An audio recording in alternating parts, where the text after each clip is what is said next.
All right. Good morning. I don't often say good morning with these recently, Judd. We've been afternoon recording, but this is morning. That may matter to some people. Other people just catch it whenever they can catch it, and it doesn't matter. Studying Galatians could happen at any time. And to be ready in season, out of season. You could be laying in bed, scrolling through your phone, and the video pops up, and you got to click it. Be ready to roll. No ads, Judd. We're ad free. That's right. Yeah, at least for now. Who knows? Because we can't convince anybody to care enough to sponsor this NIV translation. The wink, wink. Yeah, why? Judd used to have a different translation. Why you not both with the same? Well, I also noticed you're driving a new car. All right, Galatians chapter 2. So, and this is our fourth video, maybe. Yeah, it's possible. Something like that. We've been working through chapter 1. We're now in chapter 2. Again, I think most people probably realize this by now, but if you don't, the chapter and verse divisions were added much later than these documents were written. So as we move into chapter 2, we're very much in one flow of thought. Right. And Judd, one of the most basic but often overlooked things is to put whatever you're looking at in the Bible in its context, right? What's going on here? It seems obvious, but right, we often don't do that. We just find verses and kind of yank them out and say, what does this verse say? Or what does this thing say?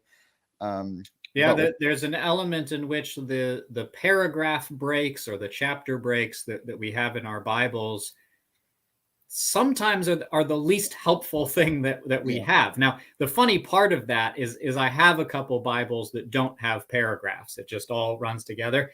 And stylistically, I don't even know what to call it. I don't like reading those. I like the ones with the traditional breaks, but I still have to remind myself, sort of ignore the breaks. If I sit down and say, okay, today I'm going to read chapter 2, I might go into chapter 3, read the first couple of verses just to make sure, is this really a natural break in the argument, or do I need to keep reading to kind of flush out what I'm thinking through?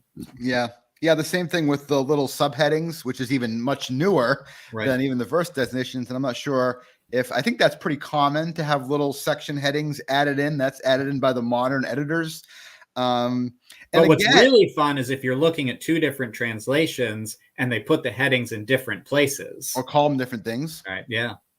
So the challenge is that will influence what we think it's about, and if they're not right, then it can kind of throw us off. At the same time, I'll say, do I just want to really cross them out? Well, they help me find things quicker too, just like the chapters and verses. So it's kind of all right. So that was a bonus for you guys here this morning. Yeah. So in chapter 2, we're very much. So Dan, I'm going to throw a curveball at you, and before we go to chapter 2, I want to circle back to what we were talking about last time in chapter 1. Because I did a little reading and kind of got down a fun rabbit hole that I want to share with you guys for a minute. So last time when we were in chapter 1, we were looking at verse 12. Paul is talking about the gospel that he preaches. And we've already seen him say several times, like, this is not my idea. It didn't come from me. God gave it to me. And he says, I was not taught it. And if you didn't see the last time video, go back and look at it. And I kind of got hung up on that word. What does this mean that Paul wasn't taught? So I wanted to do a little more looking into that. And what happened when I did, and this very frequently will happen if you kind of go deeper on something, you may actually find, oh, wait, there's actually something else in this verse that even goes even deeper. Okay. So while I was looking at this word taught, I got hung up on the word in the same verse. Paul says, I did not receive it. Mm-hmm. And what was brought to my attention is that Paul uses this same word receive in 1 Corinthians 15 when he's beginning to outline the gospel for the Corinthians. And he said, you received this from me, and what I received, I'm passing on to you. And now here's Paul saying, I didn't receive it. I didn't receive it from any man. Right. So the question is, in 1 Corinthians 15, is Paul talking about divine reception? But again, it doesn't seem to be that, because Paul says to the Corinthians, you received this from me, right? It was a human reception.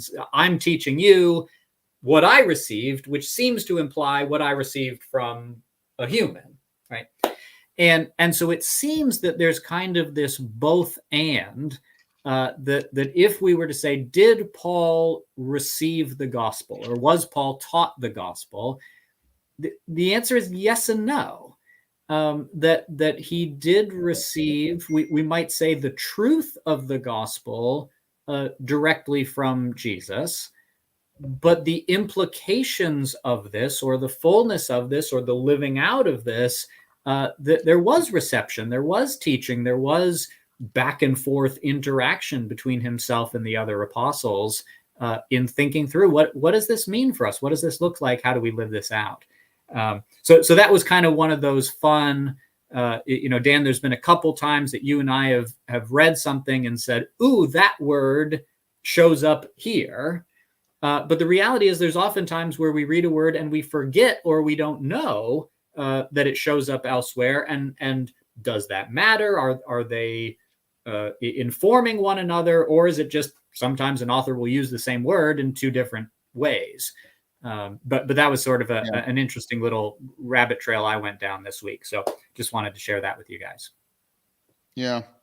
I'm not sure that I'm feeling as much of a difference as you are. So, and so my translation of 1 Corinthians 15, it says, which you received, and it doesn't say it doesn't specifically say who received from, like from him, right, from others. I guess we could assume from him potentially. Right. And I think the receive just means receive. It's who it's from in the context. So Paul's saying, I got it from Jesus, not people. So why couldn't you simply say Paul received it from Jesus, and then the Corinthians received it from Paul, who received it from Jesus? Sure. I think you could. It's just Paul is clearly using this word in one sense to mean from one human to another. When he says the Corinthians received it, I don't think it's on the table to say that the Corinthians received it from divine inspiration. So I don't think so either. Right. So he's saying that this is a human interaction teaching. So when he uses the exact same word in the next verse, is he implying something different? There's not a strong case to be made one way or the other, but the door is at least left open that Paul is saying, what I received, I'm passing on to you, and now you received it, and you'll pass on to others and teach others who will, we could go to 2 Timothy 2 as well. It could also be that receive just isn't that much of a significant word in it. So the question is it a significant word in and of itself, or is it significant the way that it's used? So like, and I don't think it's significant in and of itself. So it could be like, I received a letter from my mom. Like, it's not like, whoa, like, is that divine revelation? Like, no, I just got a letter from my mom. Right. But I could also use it as in like, I received the gospel from Jesus himself. So like, wow, then it comes alive. But yeah, it's interesting some other ways, but let's not spend too much in there, but that is cool. Thank you for looking into that. I enjoy those things sort of as well. And one of the things that we have to process, when I say we, I mean people that read and engage in the Bible, is kind of based on where we're at, how deep do we want to go? So like, if we don't have any kind of an idea of what's going on here, we may not want to do very specific word studies on every single word. But if we have a general idea of what's going on, then like what we're doing, sometimes it's valuable to sort of say, hey, I have a good idea what's going on here generally. Let me honor this re-engagement with the Bible by going deeper on a couple words that I hadn't before. Right. So I think that's cool how that kind of works. All right. So now we'll pick up with chapter 2. That's good. So we've been tracking, as we get into chapter 2, right, we've been tracking with, and that conversation does relate to this because Paul is on this extended journey of how who Jesus commissioned him to be, what to do, this idea of the gospel that we still don't have a lot of specifics about, but we know that there's a gospel that Paul said, I got from Jesus and I'm giving to you. And there's other people that have another gospel, and we're going to try to figure out what that is as we go, but he's telling his story about who he was, what Jesus called him to do, and we're caught right in the middle of the story as we get into chapter 2. Do you want to read it? I've been talking a lot. All right, sure. I'll probably just read one verse and then stop, but we'll or a see couple words. Then let's pause. All right. Then after 14 years, I went up again to Jerusalem with Barnabas, taking Titus along with me. I went up in response to a revelation. Now that's interesting because we were just talking about revealed. I went up in response to a revelation. Then I laid before them, though only in a private meeting with the acknowledged leaders, the gospel that I proclaim among the Gentiles, in order to make sure that I was not running or had not run in vain. But even Titus, who was with me, was not compelled to be circumcised, though he was a Greek. But because of false believers secretly brought in, who slipped in to spy on the freedom we have in Christ Jesus, so that they might enslave us, we did not submit to them even for a moment, so that the truth of the gospel might always remain with you. And from those who were supposed to be acknowledged leaders, what they actually were makes no difference to me. God shows no partiality. Those leaders contributed nothing to me. On the contrary, when they saw that I had been entrusted with the gospel for the uncircumcised, just as Peter had been entrusted with the gospel for the circumcised, for he who worked through Peter, making him an apostle to the circumcised, also worked through me in sending me to the Gentiles.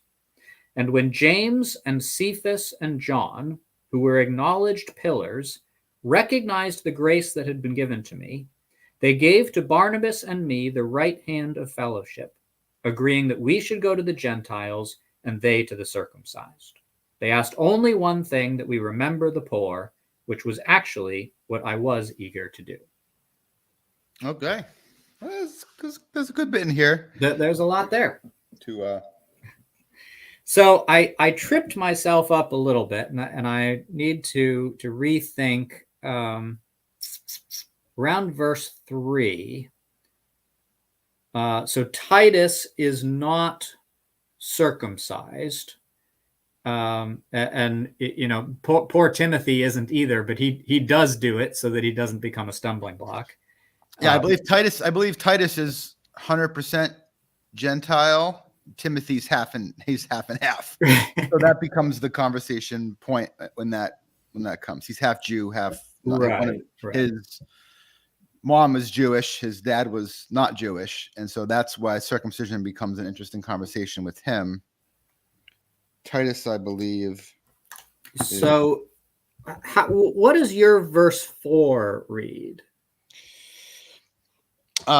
This matter arose because some false believers, that's interesting title word, some false believers had infiltrated our ranks to spy on the freedom we have in Christ Jesus and to make us slaves. Okay. I think that's much clearer than what I have, because what I have is, but because of false believers.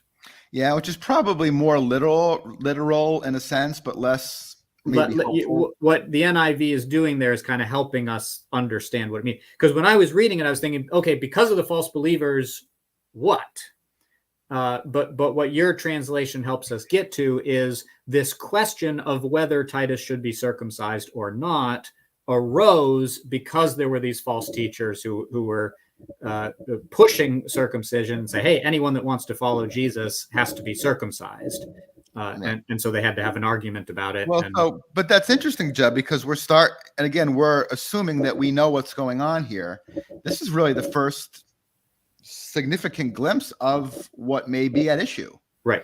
So, which is a further reminder that this is not, for example, if Paul would have written this to the world forever, he probably would have paused and explained some background. Here's what's been going on. Here's what's whatever. Right. But because this is a letter written, people know what's going on that are receiving this letter. Right. So there's not a lot of explanation. So we have to, again, do this work of Bible study to discern this. And we have the information we need to do a good bit of that, but we need to kind of track that along the way. So that's interesting. So we'll spend a minute on that at some point. One of the things that was interesting to me, Judd, and again, this is kind of an along the way thing, even up earlier. I went up again to Jerusalem with Barnabas, I took Titus along also, which is interesting because it's not like, doesn't seem like an equal trio. And I think what we're talking about here gives us an idea. One of the interesting things, Judd, and I think it was last video we mentioned N.T. Wright's book, Paul, a Biography, which I would recommend. And as we're doing this now, I'm kind of thinking more about it, going back to it again and kind of reviewing it. Right. But I think it's there. One of the other things that he brought out, I think it was there, brought out attention of, is with Barnabas. Like we, or at least I'll speak to myself, have tended to think about or been taught Paul's the lead guy, Barnabas is one of his assistants. And I think what N.T. Wright says, it's equal or almost the opposite. Yeah. Like Barnabas is every bit as authoritative in a sense, or authoritative is not the word, but like respected. He's been following Jesus longer than Saul, in this early stage. So Barnabas is not like Saul's assistant, right? Like they're peers. But perhaps Titus is, and also because they're now walking into this Jewish Jesus people environment in Jerusalem. So that's one of the things, folks, when we're reading things like Acts or this, when we hear Jerusalem, it's significant because as the Jesus movement gets moving now, and we see this, there's this Jewish believer in Jesus core, and it's based a lot of it out of Jerusalem, right? Jerusalem is full of, guess what? Jewish people. And those who have responded to the gospel are already circumcised. They're Jewish. Paul and Barnabas are Jewish, but Titus is not. And so he's kind of the guest here in this gathering. And I think that's probably why Paul says it the way he did it. Hey, me and Barnabas went up. We also brought Titus with us. So he's doing some kind of work here in the midst of that. So yeah, I think I'm boring you, but no. You struck something, and I was just tracing it through because going back to this idea of Paul and Barnabas being equals, in Acts 14, when Paul and Barnabas are working together, they are mistaken as Greek gods, right? Because they're performing miracles and people are like, oh, the gods have come among us. Mm-hmm. And Barnabas, they label as Zeus, who's the head honcho, right? I mean, Zeus is at the top of the food chain for the Greek gods. And Paul, they label Hermes because he's the chief speaker. And Hermes, I don't know enough about Greek mythology, but apparently he talked a lot, And I think similarly in the fact that we see that Paul's writing all these letters, my hunch would be that if someone said something that Paul didn't like, he had to talk about it. He had, whoa, yeah. I disagree with that. If someone says something Barnabas didn't like, he might, wait and think about it and reflect, and then later take them aside and be like, hey, I want to circle back to something you said earlier, Right. But there is some recognition, they're getting it wrong, obviously, but there's some recognition by the crowds. Barnabas is in control. Paul's just doing all the talking, right? Yeah. Again, this idea, at the very least, we can say Barnabas is not carrying the saddlebags. Yeah. Right? Yeah. Whether he's in charge or whatever, but there's a gravitas to him, and also, and I forget the chapter, but when Paul and Barnabas have this dispute about John Mark, they part ways. Paul doesn't just say, hey, get in line, I'm the boss. Right. Nor does Barnabas. Right. Which might also speak to just the dynamics of New Testament ministry, that it's not like this necessarily ordering of like, I'm the here and you're the there and the whatever, but there is, some sense in any case that these two are very much, I would say, equals, not Paul and then Barnabas as his assistant. So that's just something that I didn't used to think in terms of, and now I do, and that's just why I wanted to bring that sort of to the fore. It's interesting, Judd, you mentioned in response to a revelation, you very much have in the book of Acts and with Paul that this kind of idea that like the Holy Spirit can give dreams, can give revelation, can give direction, say go here, not there. He's not saying that, hey, I received the revelation that's going to change doctrine, right? Or things like that. But he very much felt led by the Spirit, it seems like, right? Sometimes and sometimes more than just the kind of way that we tend to think, yeah, I kind of have this inkling that I feel like is maybe not from me, that, we'll call that God thing. That's most of the time for me, honestly. I don't have a lot of just, right. smack dab, you should do this specific thing. But there seems to be more. This is certainly a way that God works. Yep. Right. It's interesting though. What do you make of the private meeting? Yeah, I mean, again, it's interesting going back to what I said a moment ago about Paul being the quick speaker, jumping to speak. He is laying out for us, even going back into chapter 1 and this elongated time frame after his conversion, that he didn't jump right into a public preaching ministry. He's on his way to Damascus to capture, to imprison, and to kill Christians.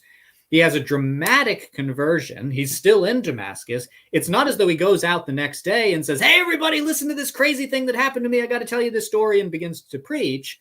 A decade and a half goes by in which he's kind of laying low, and in which he's processing and learning and receiving. Yeah. And then when he goes to the leaders of Jerusalem, at the end of this section, he refers to James and Peter and John as pillars in the church, right? They're the recognized leaders. Yeah. There's a submission aspect to what Paul's doing here. He's not going to usurp authority. He's not going to impose himself. He wants to make sure, let's make sure we're on the same place. Let's make sure we understand what we're preaching and how this is working out. So I think there's a very respectful way.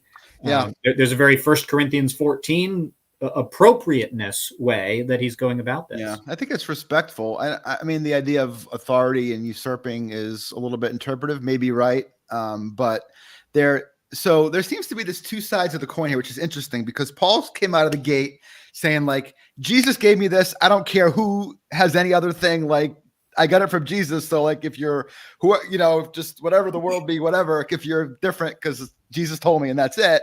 And yet this is a little bit different than that. Right. Well, but it's not just the world. It's these people that are apostles or close to, that have, they're not the crowds. They're not, and his concern. Well, he expresses what his concern is, and it's kind of a not specific enough, maybe. I wanted to be sure that I was not running, or I had not run my race in vain. Right. So I think my interpretation is Paul's realizing here, if my gospel is different than these three guys' gospel, we have a big problem. Right.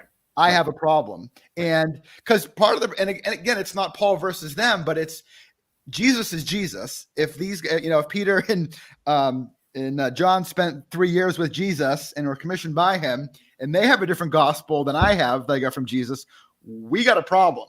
Right. Yeah. So, oh shoot, what was I going to say? So this idea of Paul being so bold to the Galatians and saying, "I don't care what you think. This came from Jesus. I'm just no one needed to tell me this because this is my gospel that Jesus gave me." He's laying out this defense of saying, "Guys, listen, I didn't get this yesterday. This isn't brand new to me. I have spent decades after receiving this from Jesus, thinking through it, being calm, being respectful, processing it, going to the respected leaders in the church, interacting with them, and all of that is building Paul's foundation is the wrong word because the foundation is the gospel, but building his ministry credentials, so to speak, of now I am in a place of authority where I can say, this is the gospel that I received from Jesus, and there's no other gospel." Because it's not new. It's not something I came up with yesterday. It's something that's been confirmed by Peter, by James, by John, by the pillars in the church, all of this. Right. As we did previously, I just want to remind us, because we have James and Peter and John here, this is not James and John, the brothers. Mm-hmm. James is the brother of Jesus. and John is one half of the Sons of Thunder with the other James. So. Such a great name. Yeah. Okay. Good stuff.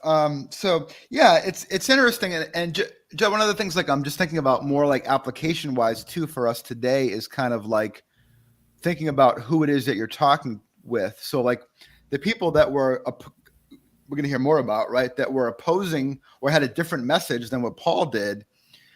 I think he's kind of getting the people in these churches in Galatia start to think about, well, where is their message coming from?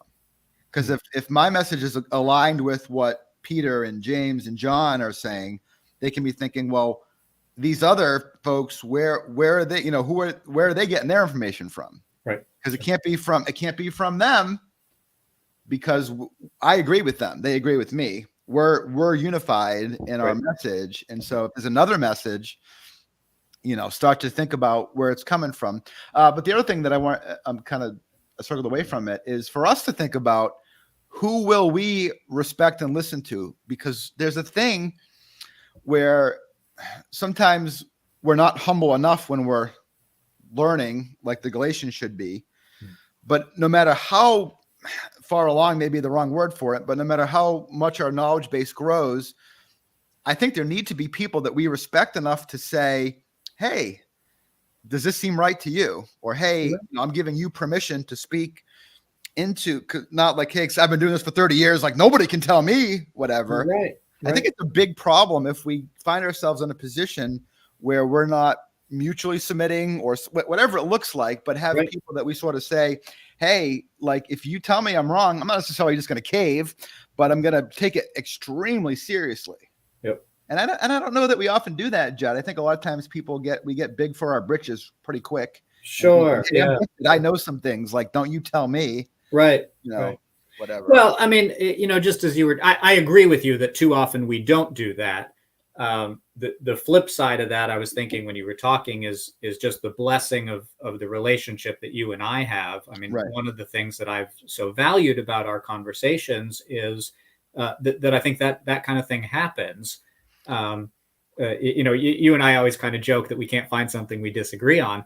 But there have certainly been times, and I think it's gone both ways, where one of us might say something and it's, hey, you need more support for that. What scriptures are you using? Yeah. And it's helped us to build the case of saying, okay, here's how I need to nuance it or kind of change it, or just, okay, the passage that I was using really doesn't say that, but here are 5 others that do say that, and I can really make sure I'm in the right. Well, there aren't any other ones, but any case, whatever it does is it. I mean, I think that is that. I mean, it's kind of Christian cliche, but that iron sharpening iron from Absolutely. Proverbs, we throw it out a lot, but do we do it that much? And that can work for our personal lives as well as our theological kind of biblical thinking.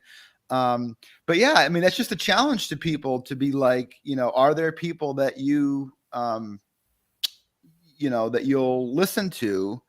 And even more than that, to actually, even better, Judd, is like to actually ask. That's what Paul does here, right? He sort of says, hey, here's what's going on. Here's what I'm doing, and I think it's kind of inviting.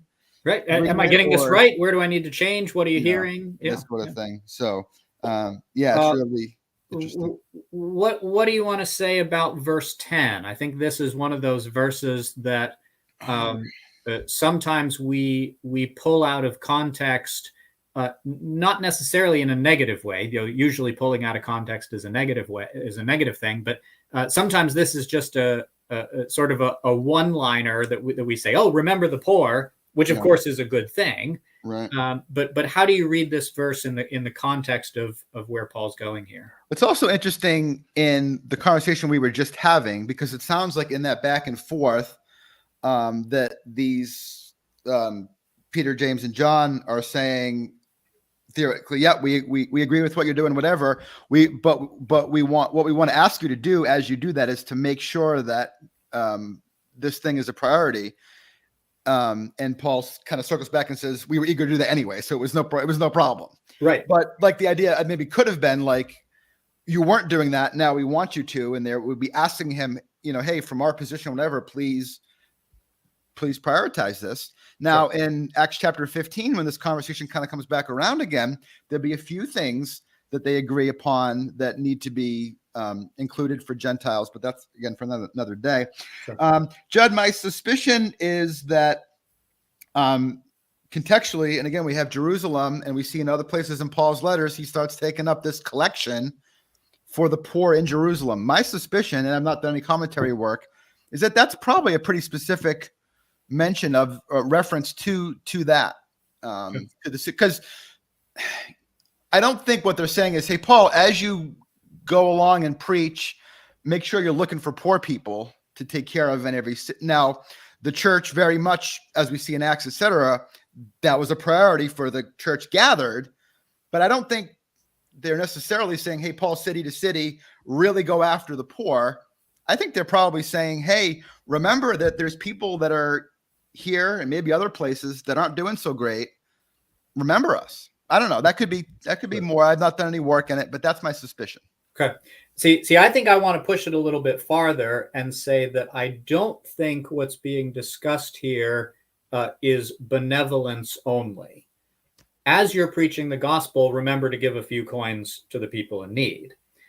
I think it's still talking about preaching the gospel, because at the beginning of this section, Paul is talking about the leaders, and he's going to return to the pillars at the end. So there's this slight danger of saying, ooh, the leaders, right? Like, if we could convert James, if we could convert John, like these are the top people, right? Now, in the middle of this section, Paul talks about, where is it? Verse 6, these leaders, and Paul throws in this little, what they are doesn't really matter because God shows no partiality.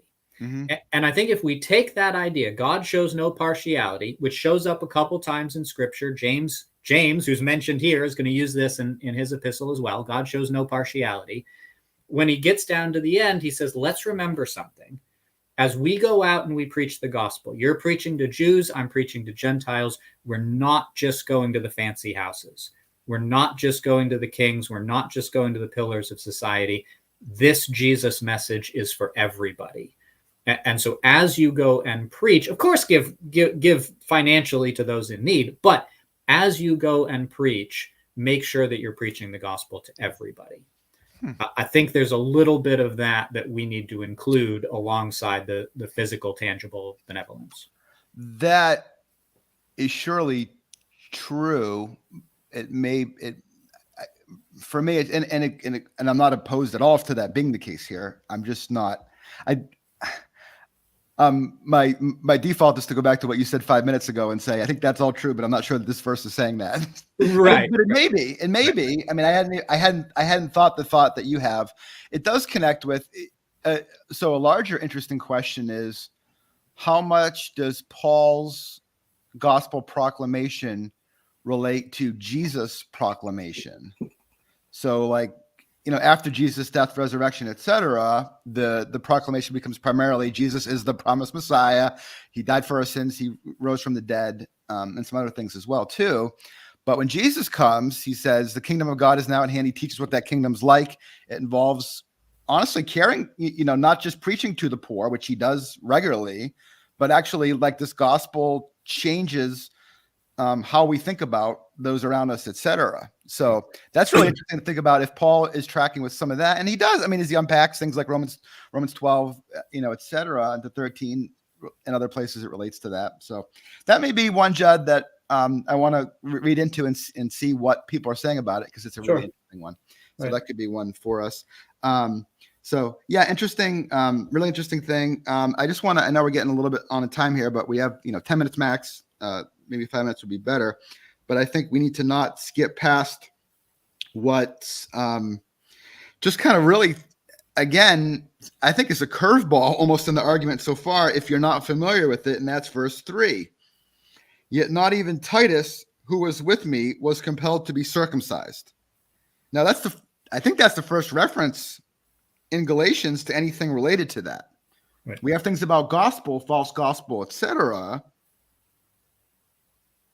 but no mention of circumcision, I don't think, yet. Right. You recall that? So it's kind of like, yeah, we did it.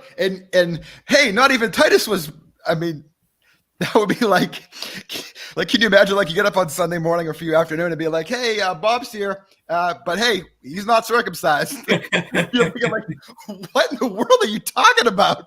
Like, it's like a really weird thing to say. I have never I'm trying to think. Nope, I've never had a sermon in which my application was, if you're not circumcised. Nor a membership application or class where you have to check a box, circumcised, yes or no, But obviously, and a lot of us know that this is a thing. It's a big thing, and it's really a big part of the thing behind this situation that's going on that Paul's writing to. Right. And so we're clued into that. Right. There's a very real sense in which I'll use the anachronistic term Christianity. There's a very real sense in which Christianity was an extension of Judaism, and there's a very real sense in which it wasn't an extension of Judaism.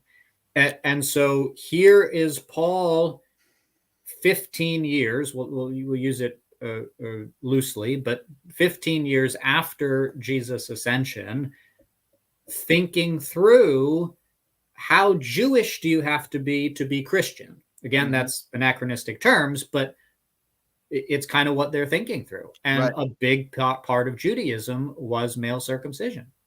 Yeah, which is a huge thing, a huge challenge.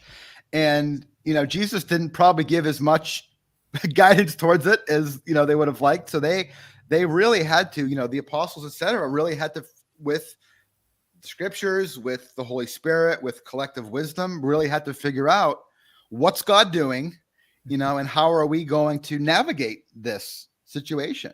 Right. And it was, it was challenging for some. So again, we have this clue. It's more, we know that it's more than just a kind of a passing reference.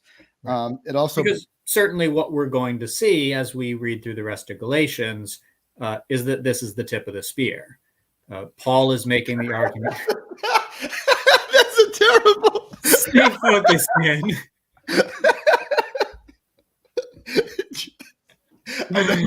Unbelievable. You see what I have to work with, people.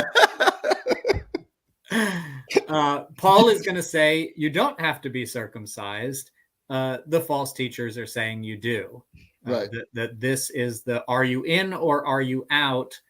This is one of the ways that we tell. So what this also does is, because remember what here Paul's trying to do is build his case, build his, I don't know if I want to say authority, because not like authority over, but the legitimacy of the message and whatever that he's doing. So he's saying, hey, even, I came to talk to them about the gospel we all preach, but even Peter, James, and John, these pillars, agree Gentiles don't need to be circumcised.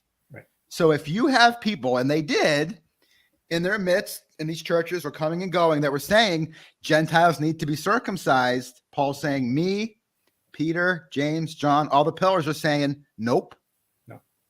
So anybody who's saying that is against Peter, James, John, Paul, and Jesus, and God the Father, right? So he's and I think it's effective. I think it's a good approach. I mean, It makes sense that they should be, if they're buying into this, which they're substantially influenced one way or the other, given Paul's tone, I think. Right. Now, one of the ongoing questions, Judd, for scholars, et cetera, is with things, are these potential threats, right, or actual threats? What I mean is that, like, are Gentiles getting circumcised and believing that they have to be, or is it kind of like the message is there and they're kind of either on the edge or they're not, but Paul's concerned about it? Those are always the questions that we're asked about. Right.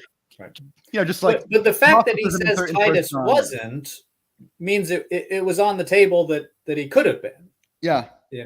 And as we mentioned, Timothy ultimately is, and there's a rationale behind that and a situation, etc. But that's very much the thing Paul wants to explain, along the way. So, it's interesting stuff. And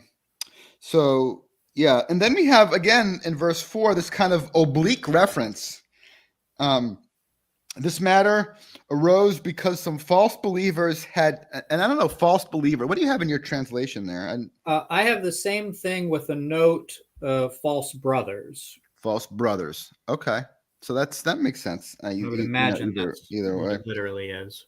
So it's that's interesting, Judd, because that seems to be making a claim. These people aren't, as you saying, these people aren't Christians. Because there's this constant challenge of, are these Christians who are really need some help to get straightened out, or are these people that aren't really brothers, or is the brothers different than believers? So it is interesting. So this is cool. It's one word, pseudodelphus.